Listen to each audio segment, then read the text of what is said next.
Hello chess lovers, I have a very interesting game for you played by Levon Aronian against Ernesto Inarkiev. The game was played at FIDE Grand Prix 2017.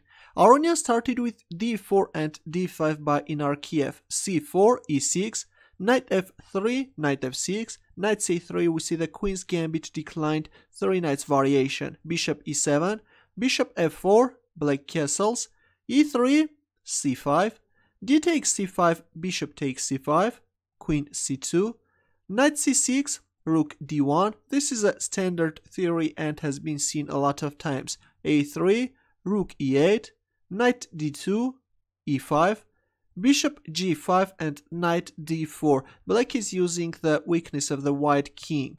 If white captures on d4, then black can recapture with a check and black can gain initiative. We see queen b1, bishop f5, bishop d3, bishop takes d3, queen takes d3, knight e4. Usually in this position, white is capturing on e4 with a knight. But in this position, Aronian went for a novelty. He played knight takes d5, allowing black to capture on g5. Knight takes g5, and in return, Aronian is pushing the b pawn, forking the queen and the bishop. Queen a6, b takes c5, rook d8, and knight b4. Again, capturing on d4 can be very dangerous. Black can recapture with a check and then capture on d5 using the fact that the pawn on c4 is pinned. Let's go back. After knight b4, we see queen a4, queen b1, and a dubious decision by Inarkiev a5. A very aggressive approach, but a better move was playing knight c6 with equal chances, but instead we see a5. Black is trying to kick away this knight from b4 square, which is covering this c2 square, and give a check. Knight d5, and there it goes, knight c2 check. Black is playing very aggressively and Aronian is forced to move his king, king e2. Now comes interesting, but later it will turn out that this is an inaccurate sacrifice. Knight e4, sacrificing the knight, and at the same time black is threatening to capture on d5 and then play knight c3 check, forking the queen and the king.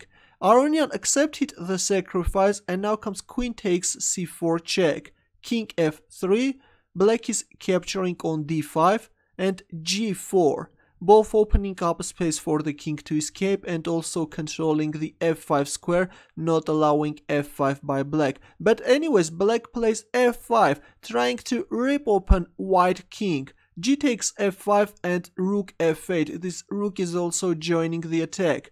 Queen takes b7, rook takes f5 check, king g3, rook takes d1, the rook on d5 was hanging. Rook takes d1, rook takes d1, and knight d4. Well, actually white was threatening rook d7, and this is going to be fatal for black. Actually at some point this pawn can also be very dangerous, and Inarkiev decided to give up his knight and try to keep close to the d file, but Aronian is simply capturing on d4 and he is a piece up. Rook f7, queen b1, rook f4, black made a few more desperate moves, f3, queen e6, knight g5, queen h6, here comes queen b8 check and black resigned.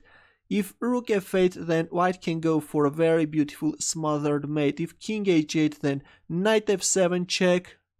If rook takes f7, then using the weakness of the 8th rank, white can checkmate black king. Or after knight f7 check, if king g8, then knight takes h6 check, followed by queen g8 check, and we see this fantastic smothered mate with a single knight. Your comments and questions please. I hope that you liked this game. Good luck.